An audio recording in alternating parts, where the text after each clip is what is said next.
Good morning everyone. आज के इस लेक्चर में हम देखने वाले हैं डीएनए फिंगरप्रिंटिंग। आज का लेक्चर काफी लेंदी होने वाला है, बट एक्चुअली ये बहुत ही इम्पोर्टेंट टॉपिक है सभी स्टूडेंट्स के लिए। ये इम्पोर्टेंट है, नीट के लिए इम्पोर्टेंट है, एमएचटीसीटी के लिए इम्पोर्टेंट है, 12th बोर्ड के लिए इम्पोर्टेंट है। ओके, आपको डीएनए फिंगरप्रिंटिंग जो है इसके ऊपर बिल्कुल क्वेश्चंस होते ही होते हैं। ठीक है, सबसे पहले मैं आपको इंट्रोड्यूस करवा देती हूँ कि डीएनए जो फिंगरप्रिंटिंग है ये होता क्या है। ओके, डीएनए फिंगरप्रिंटिंग, मान लीजिए कि अगर कोई केस होता है, केस स्टडी अगर हमें करनी है किसी क्राइम की, या फिर कोई बायोलॉजिकल रोल बॉडी का हमें ढूंढना है, हम हमारे डीएनए का जो सीक्वेंस है उसके जरिए वो ढूंढ के निकालते हैं। ठीक है, डीएनए फिंगरप्रिंटिंग जो होता है इसको बाकी के अदर नाम भी है। जैसे कि अगर हम यहाँ पे देखते हैं कि डीएनए फिंगरप्रिंटिंग को ही हमने यहाँ पे डिफरेंट नेम दिए हैं, बट डीएनए फिंगरप्रिंटिंग होता क्या है? ये एक जेनेटिक टेक्निक है, ये एक जेनेटिक मेथड है जो कि इंडिविजुअल्स के बॉडी सैंपल के थ्रू या फिर इंडिविजुअल्स के body sample like blood, saliva, semen, इसके थ्रू इंडिविजुअल का जीनोम, इंडिविजुअल का डीएनए सीक्वेंस आइडेंटिफाई किया जाता है। यहाँ पे रीजन बायोलॉजिकल रह सकता है या तो रीजन जो है वो फॉरेंसिक मेडिसिन का रह सकता है। ठीक है, जेनेटिक इंजीनियरिंग ये जो फील्ड है इसके अंदर इसका काफी इम्पोर्टेंट यूज है।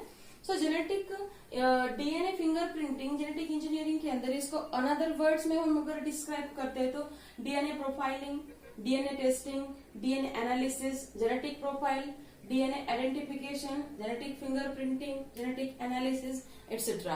These are the different names. Okay. DNA fingerprinting क्या है? DNA fingerprinting is a DNA profiling in which आज के टाइम पे ये हम अगर सिंपली बोलूं तो क्रिमिनल रिकॉर्ड्स जो है उसको वेरीफाई करने के लिए फॉरेंसिक साइंस इसको यूज करता है। ठीक है, present method is employed so often in criminal verification and crime scene investigation, and however sometime it is applied in biological role और biological processes too. So not only humans, but two different organisms can also identify.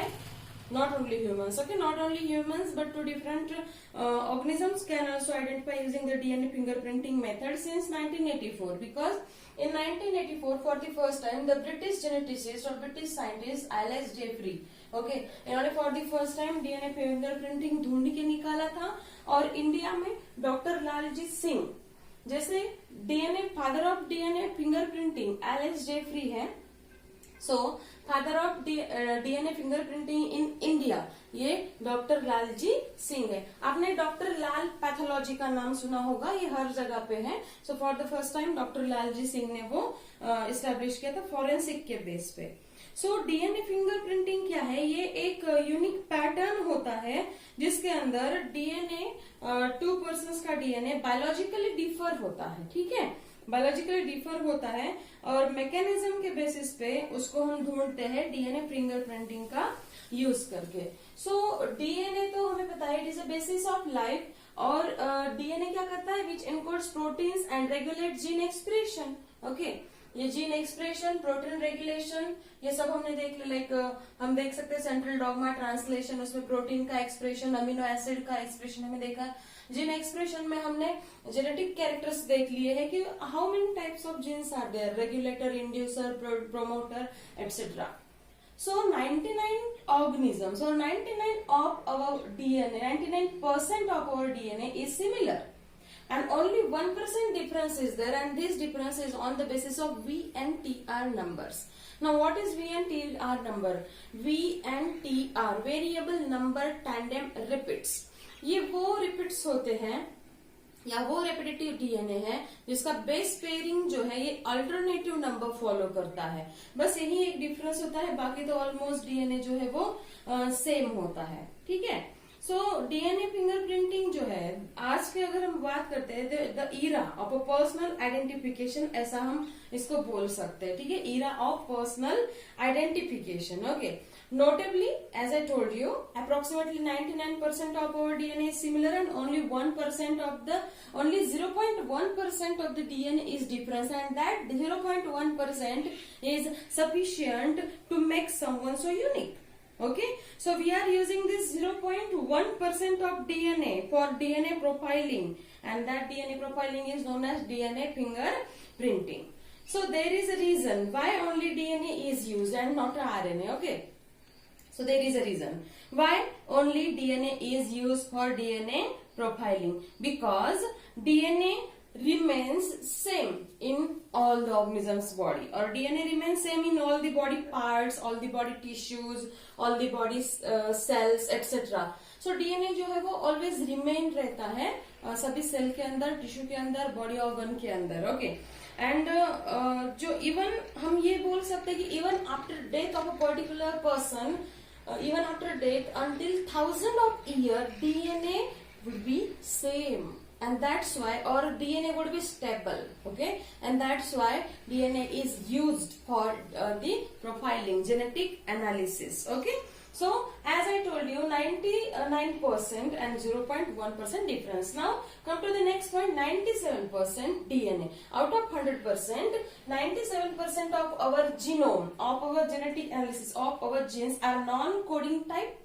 Okay, and among these 97% there are repetitive DNA and junk DNA. So what is mean about this, that 97% of DNA is just having no information at all. Okay, because they are repetitive, non-coding, because they are non-coding, they are not able to code their essential amino acids hidden between them. Only 3% of DNA genes and proteins who encode their information. Okay, so ऐसा नहीं है कि ये non coding है तो बिल्कुल impossible है इसका कोडिंग करना, ऐसा नहीं है, बट इजीली अवेलेबल कितना पार्ट है, 3% पार्ट है. ठीक है, सो ये जो जंक है यहाँ का, the junk region is highly polymorphic. Okay, जो जंक रीजन है it is highly polymorphic, it has different types of morph, different types of shape, structures of genes. Okay, between the organism it is highly polymorphic. Okay, between different organism, hence the repetitive polymorphic property of DNA is used in present method. Okay, genes जो है अलग अलग shape morph बना लेता है, तो वो हम यहाँ पे यूज कर सकते हैं. एंड डीएनए का जो यहाँ पे बेसिस है फिंगरप्रिंटिंग का, ये मेथड इसलिए यहाँ पे हम डीएनए फिंगरप्रिंटिंग यूज करते हैं क्योंकि जितना भी सेल का पार्ट है, जितने भी ऑर्गेनेलिज और केमिकल पार्ट है, मॉलिक्यूलर पार्ट है, उसमें बस डीएनए ही 1000 ईयर आफ्टर डेथ के 1000 ईयर बाद भी स्टेबल रहता है, और सभी सेल, टिश्यू, बॉडी पार्ट के अंदर वो सेम रहता है. ठीक है, सो यहाँ पे अगर हमें केस स्टडी करनी है इंडिविजुअल की, तो हम डीएनए फिंगरप्रिंटिंग यूज करते हैं. सो डीएनए फिंगरप्रिंटिंग यूज करने के लिए यहाँ पे डिफरेंट डिफरेंट टेक्निक्स अप्लाई की गई है. उन टेक्निक के बारे में ही हम यहाँ पे लर्न करने वाले हैं. ओके, सो एक टेक्निक होती है restriction fragment length polymorphism, and next होती है पॉलीमरेज चेन रिएक्शन. दोनों के बारे में हम देखने वाले हैं. इसके अंदर जो है यहाँ पे 100% एक्यूरेसी दिखती है हमें हमारे डीएनए के अंदर. ठीक है, सो जो ये डीएनए फिंगरप्रिंटिंग है, सबसे पहले 1953 में वॉटसन एंड क्रिक ने डीएनए का मॉडल जो है वो पुट फोर्थ किया था. ओके, और 1984 में एलिस जैफरी, इन्होंने fingerprinting, genome sequence, genetic analysis put fourth कर दिया. ठीक है, सो इस तरह से यहाँ पे डीएनए का हमें डिफरेंट डिफरेंट पार्ट जो है वो लर्न करने मिलेगा. ठीक है, तो इसमें की जो दो टेक्निक है उसमें का, जैसे यहाँ पे आप देख सकते हो RFLP, restriction fragment length polymorphism. मतलब समझा देती हूँ मैं इसका. सो एक्चुअली होता क्या है, यहाँ पे restriction digestion length polymorphism use होता है यहाँ पे. ठीक है, और एक होता है कि इसको ऑटो रेडियोग्राफी भी बोलते हैं इसको. ठीक है, नीचे दिख रहा है आपको ऑटो रेडियोग्राफी, और दूसरा आता है पीसीआर. सो जो स्टेप्स इंक्लूड होती है, ठीक है, इसके अंदर हम ये देखेंगे कि जेनेटिक फिंगरप्रिंटिंग के अंदर या फिर जेनेटिक एनालिसिस के अंदर जो स्टेप यहाँ पे होती है वो मैंने यहाँ पे लिखी दी है. लाइक कलेक्शन किया जाएगा सबसे पहले. ये डीएनए जो है ये ब्लड के थ्रू, सलाइवा के थ्रू, ब्यूकल स्वैब, सीमेन एटसेट्रा से लिया जाएगा. देन उसका एक्सट्रैक्शन, देन उसका एम्प्लीफिकेशन, देन अगर जेल इलेक्ट्रोफोरेसिस में उसका स्टेबलाइजेशन एंड एनालिसिस करना, ये सब हम देखने वाले हैं। बट बिफोर दैट हम देखते हैं कि 0.1% डिफरेंस जो है ये किस बेस के ऊपर है। बट उसके लिए हमें देखना पड़ेगा, जिस तरह से मैंने बताया कि 3% जो है वो कोडिंग प्रोटीन है और यहाँ पे 97% जो परसेंट है वो नॉन कोडिंग टाइप का प्रोटीन है। So what is the role of non coding type of gene here, और नॉन कोडिंग रीजन का जो रोल है वो क्या है। So any protein is encoded by the gene, कोई भी प्रोटीन है ना उसको जीन बनाता है। That is why gene exist in nature. Okay, and through replication, transcription, translation, DNA becomes doubled and forms protein via mRNA. Okay, so the junk DNA can't form any protein. Okay, junk DNA can't form any protein through the regulation or through the any process. So what is the main role of junk coding DNA? Junk DNA का एक ही role है, that it helps in regulation and expression of gene. ये protein synthesis वगैरह या फिर ये translation transcription करके DNA नहीं बनाएगा, ये जीन का जो रेगुलेशन है, जीन का जो एक्सप्रेशन है उसको रेगुलेट करने में हेल्प करेगा। इट मीन्स व्हाट, जो 3% डीएनए है, ठीक है, जो एनकोड कर रहा है प्रोटीन्स को, ये ट्रांसक्रिप्शन ट्रांसलेशन को फॉलो करेगा, ठीक है, इवन रिवर्स ट्रांसक्रिप्शन को भी फॉलो करेगा। ओके, बट जो जंक डीएनए है वो ये जो जीन है स्ट्रैंड के अंदर, डीएनए के स्ट्रैंड के अंदर, वो किस तरह से एक्सप्रेस होता है, किस तरह से वो इनहेरिट होता है, ये सभी के ऊपर, या फिर किस तरह से वो एक्ट करता है, वो इंड्यूसर है, वो प्रोमोटर है ना, इन सबको ये जंक डीएनए जो है, जंक जीन जो है वो रेगुलेट करेगा। ठीक है, सो अब हम देखते हैं वो 0.1% डिफरेंस क्या है। So as I told, 0.1% difference is on the basis of VNTR and STR. So what is VNTR and STR? VNTR is what? Variable number tandem repeats. और ये repeats क्या होते हैं? Tandem repeats are the sequences which are located one after another into the genome. जो DNA का strand होता है, मान लो कि ये डबल हेलिकल स्ट्रक्चर है डीएनए का, ठीक है, इस डबल हेलिकल स्ट्रक्चर के अंदर अगर, या फिर जस्ट हम यहाँ पे स्ट्रैंड एक ग्रो देख लेते हैं, इसके अंदर अगर ये एडेनाइन और थायमिन, गुआनाइन, साइटोसाइन, ठीक है, इसके अंदर मान लो कि यहाँ पे 100 बेस पेयर है, यहाँ पे 50 बेस पेयर है, अगेन 100 बेस पेयर है, अगेन 50 बेस पेयर है। इसका मतलब क्या है, ये जिस भी इंडिविजुअल का डीएनए है इसके अंदर ये जो VNTR है, वेरिएबल नंबर, देखो वेरिएबल है, पहले 100 है, बाद में 50 है, सो वेरिएबल है, ठीक है। टैंडेम रिपीट, क्योंकि ये अल्टरनेटली रिपीट हो रहे हैं, ठीक है, सो इसी को हम VNTR बोलते हैं।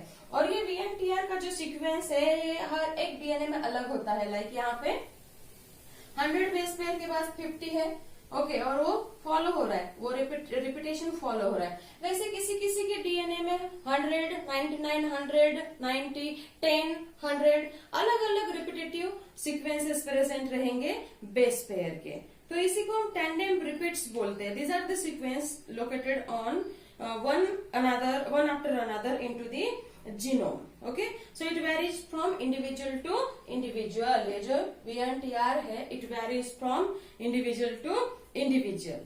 ठीक है, so for example, if a person has this type of VNTR, okay, means 100 base pair, 50 base pair, 100 base pair, 50 base pair. So it is a specific VNTR. Okay, and STR is another individuals and which is the negligible. ठीक है, STR जो है ये negligible है. This is a VNTR.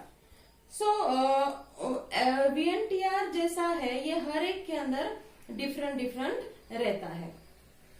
So what is the basic difference between VNTR and STR? VNTR मैंने बता दिया कि इंडिविजुअल के अंदर ये वैरी करता है, पर्सन टू पर्सन ये वैरी करता है, 100 base pair, 50 base pair, 45 base pair, 50 base pair, etcetera etcetera, और पर्टिकुलर जो वो सीक्वेंस है वो रिपीट होते रहता है। ठीक है, सो VNTR variable number of tandem repeats, ये एक टाइप ऑफ मिनी सैटेलाइट होते हैं डीएनए के अंदर और consist of 10 to 60 base pair. ठीक है, ये तो मैंने आपको एग्जाम्पल के लिए बताया था, तो आप यहाँ पे ऐसा बोल सकते हो 10 to 60, 10 to 60। 10 to 60 base pair VNTR के अंदर हो सकते हैं, और मैक्सिमम ये होते हैं 10 to 1000, ठीक है। मैक्सिमम कितने हो जाएंगे? 10 to 1000। और ये एक हेट्रोजीनस एरे प्रोड्यूस करता है, ठीक है, ये हेट्रोजीनस एरे प्रोड्यूस करता है। अब हम बात करते हैं STR की। STR को हम बोलते हैं short tandem repeats. So what is STR? ये जैसे कि हमने देखा VNTR क्या है? Mini satellite. ये डीएनए के स्ट्रैंड का मिनी सैटेलाइट है। वैसे STR शॉर्ट टैंडेम रिपीट जो है ये माइक्रो सैटेलाइट है। देखो, there is a difference between mini satellite and micro satellite, ठीक है। So STR short tandem repeats are the mini satellite, और इसके अंदर हार्डली 1 to 6 बेस पेयर का सीक्वेंस होता है, ठीक है, 1 to 6 base pair and 5 to 200 repeats present and it produces homogeneous array। ये heterogeneous array produce करेगा, ये homogeneous array produce करेगा। So this is a VNTR, ठीक है। Now come to the steps included into the DNA fingerprinting। पहले हम steps देख लेते हैं, बाद में हम टाइप देखेंगे, ठीक है, क्योंकि अगर पहले आपको steps समझ में आएंगे so you can go easily through the types। So different steps are there included in the DNA fingerprinting। So first step कौन सा है यहाँ पे? Collection of DNA sample, that is blood, saliva। कहाँ से ले रहे हैं? ब्लड से, सलाइवा से, ब्यूकल स्वैब से, सीमेन से, एटसेट्रा। So यहाँ पे जो कलेक्शन है, buccal smear, saliva, then blood, amniotic fluid, chorionic villi, okay, skin, hair, body fluid, tissue etcetera, किसी से भी डीएनए का सैंपल जो है उसको कलेक्ट किया जाएगा। In criminal cases buccal swab is taken routinely. अगर क्रिमिनल केस है तो ब्यूकल स्वैब जो है वो उसको रूटीनली लिए जाते, because it's easily available and non invasive, okay, not dividing. So, however, if not maintained properly, the buccal swab can easily be contaminated with bacteria, okay, etc. So, blood is one of the common and most routinely used biological sample in DNA extraction, okay. अगर criminal case है तो buccal swab, but biological extraction, biological experiments है तो biological जो भी role है DNA amplification और verification का, उसमें क्या होता है कि ब्लड यूज होता है, ठीक है। सो हमने सैंपल तो देख लिया। सेकंड स्टेप आती है यहाँ पे DNA extraction. For example blood से डीएनए, ब्लड तो ले लिया क्योंकि ब्लड पर इंडिविजुअल के ब्लड के अंदर उसका डीएनए है। अब ब्लड में से डीएनए को एक्सट्रैक्ट करना पड़ेगा। सो सेकंड स्टेप क्या आएगी? Extraction, okay. So what is extraction? For all the genetic application, DNA extraction is one of the most crucial step. We have to extract a good quality DNA with a high yield. अगर हम good quality DNA नहीं इसमें से extract करेंगे, so हमें जो DNA का structure है वो अच्छे से clearly नहीं मिलेगा, ठीक है। So extraction की method यहाँ पे different होती है। For example एक है phenol chloroform extraction method। Method different होती है। एक है उसके अंदर फिनॉल और क्लोरोफॉर्म डाल के, phenol chloroform extraction method.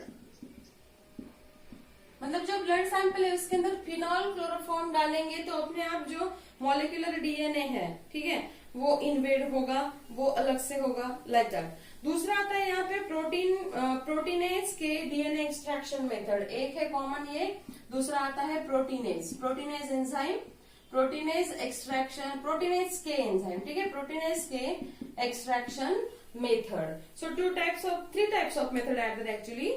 The third one is a C-type DNA extraction, okay, but first one is a most common. So DNA यहाँ पे जो है ये क्वांटिटी डीएनए की लेके उसको अल्ट्रावायलेट विजिबल स्पेक्ट्रोफोटोमीटर के अंदर रखा जाता है, और फिनोल क्लोरोफॉर्म डालने के बाद ब्लड के अंदर जो सेल्स है, पर्टिकुलर सेल वो क्लियर हो जाती है, उसका जो डीएनए है वो अपने आप यहाँ पे मतलब उसके अंदर मॉलिक्यूलर चेंजेस आने लगते हैं, और वो मतलब स्ट्रैंड जो है वो विजिबल हो जाएगा, ठीक है।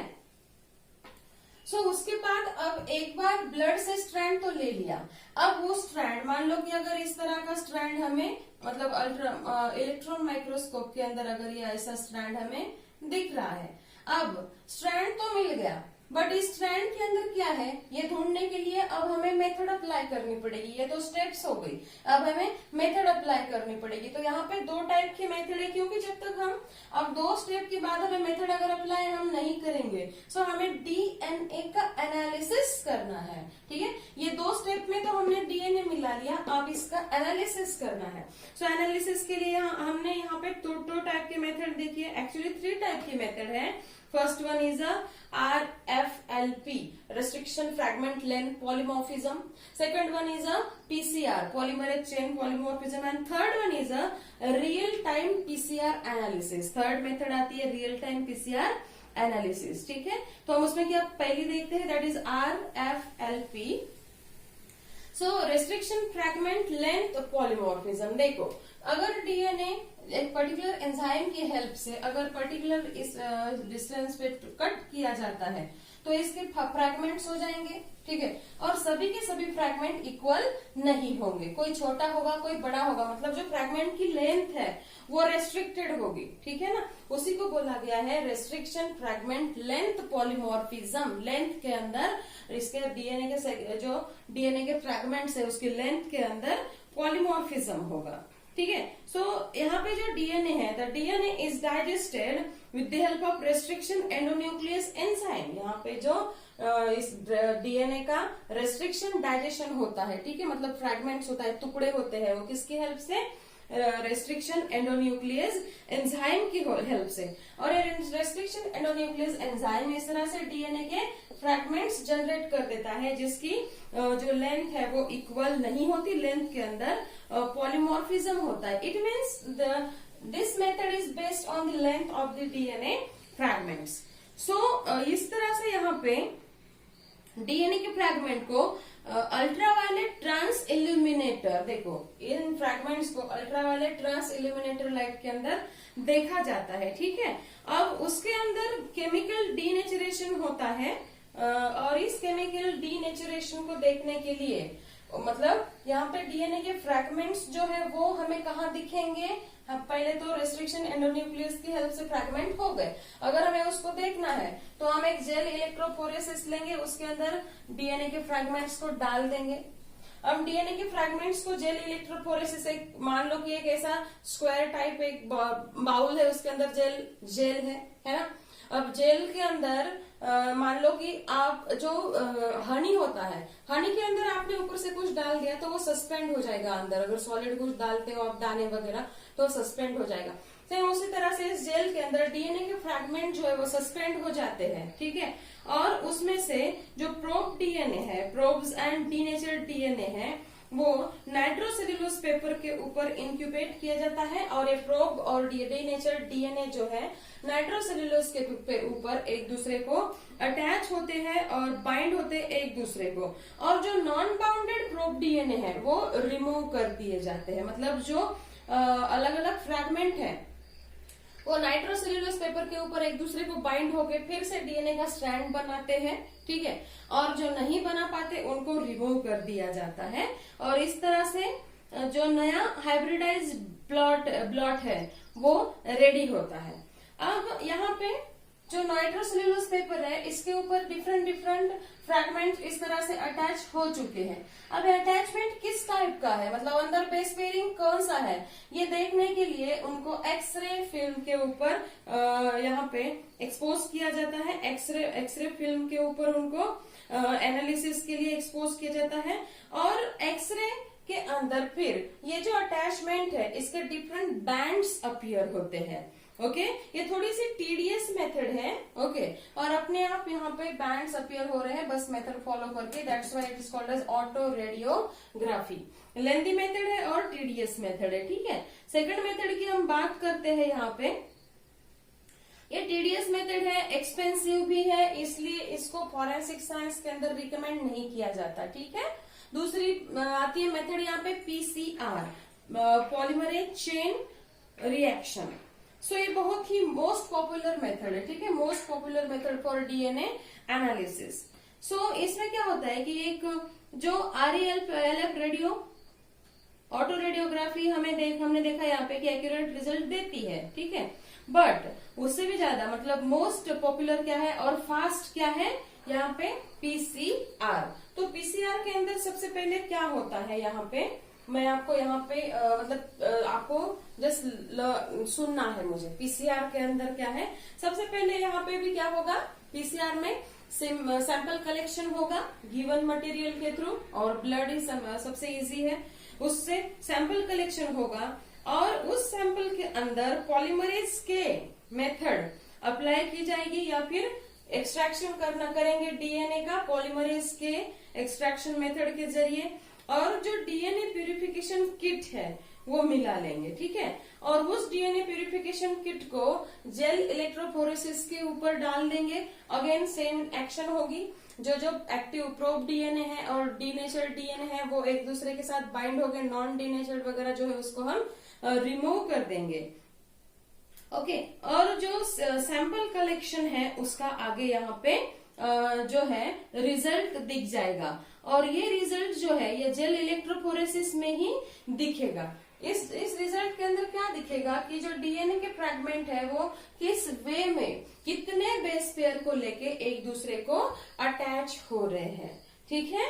अब जब अटैच हो रहे हैं तो हमें बेस पेयर मिल जाएगा, बेस पेयर से समझ में आ जाएगा कि वो डीएनए अगर क्रिमिनल है तो क्रिमिनल का डीएनए, और ये जो सीक्वेंसिंग मिला है रिजल्ट के अंदर ये डीएनए सेम है या नहीं। बट अगर फिर भी अगर एक्स्ट्रा रिक्वायरमेंट है तो उसका सीक्वेंसिंग किया जाता है। इस तरह से डीएनए का फिंगरप्रिंटिंग जो है वो किया जाता है, जिसके अंदर मिलियंस कॉपी जो है वो हमें मिल जाती है, ओके। इन मिलियंस कॉपी को अब इन दोनों मेथड से हमें क्या मिल गया, मिलियन ऑफ कॉपी मिल गई। अब इन कॉपी को आगे लेंदी किया जाता है, उनको एम्पलीफाई किया जाता है। तो नेक्स्ट स्टेप आती है पॉलीमरेज चेन रिएक्शन एम्पलीफिकेशन। सो एम्पलीफाइड डीएनए जो है ये एनालाइज किया जाता है अगैरोस जेल के ऊपर, जो एम्पलीफाइड या फिर सिंपल इनके जो फ्रैगमेंट है ऐसे एक दूसरे के आगे इनको पुट करके एम्पलीफाई किया जाता है। इसको डीएनए एनिलिंग भी बोलते हैं, ठीक है।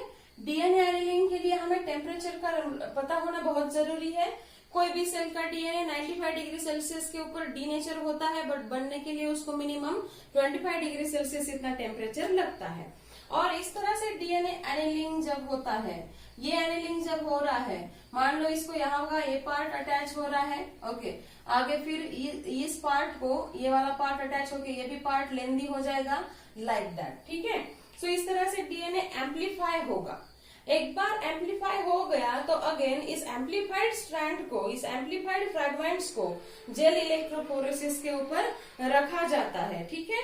और साइज जो है जेल इलेक्ट्रोफोरेसिस के अंदर depends the size of the DNA fragment, ठीक है, and the different bands of DNA fragment they are observed in that agarose gel electrophoresis. And however, after that there is an analysis of result that the number of sequence of base pair are same or not, or which number of base pair of sequence are following that DNA. Means ये जो VNTR है वो कौन से type का है या फिर वो सेम है या नहीं, ओके, ये फॉलो किया जाता है। That's why PCR is very easy and popular method which gives quick result to the individual. Third type की मेथड आती है द रियल टाइम PCR, ठीक है, analysis, the real time PCR analysis. So ये जो एक रियल टाइम PCR एनालिसिस है ये भी एक सिंपल मेथड है, but it can be quantified. ये भी क्विक रिलायबल प्रोसेस है, ठीक है, बट इसके लिए PCR के थ्रू ही जाना पड़ता है। That's why PCR he easy है। अगर हम रियल टाइम की बात करते हैं तो mother's DNA, child's DNA, father's DNA, इन सब का यहाँ पे ये सब यूज होगा। एम्पलीफिकेशन मैंने आपको बता दिया है, ठीक है, जिसमें क्या होता है कि अटैचमेंट होती है डिफरेंट फ्रैगमेंट ऑफ डीएनए की अटैचमेंट होती है एम्पलीफिकेशन के अंदर, ठीक है। क्राइम सीन अगर है तो उसके इन्वेस्टिगेशन के लिए, इन्वेस्टिगेशन ऑफ ब्लड रिलेटिव्स के अंदर इसका एप्लीकेशन होता है, etcetera. So this is all about your DNA fingerprinting. मैंने आपको इसके एप्लीकेशंस भी बता दिए हैं, ठीक है। Thank you so much.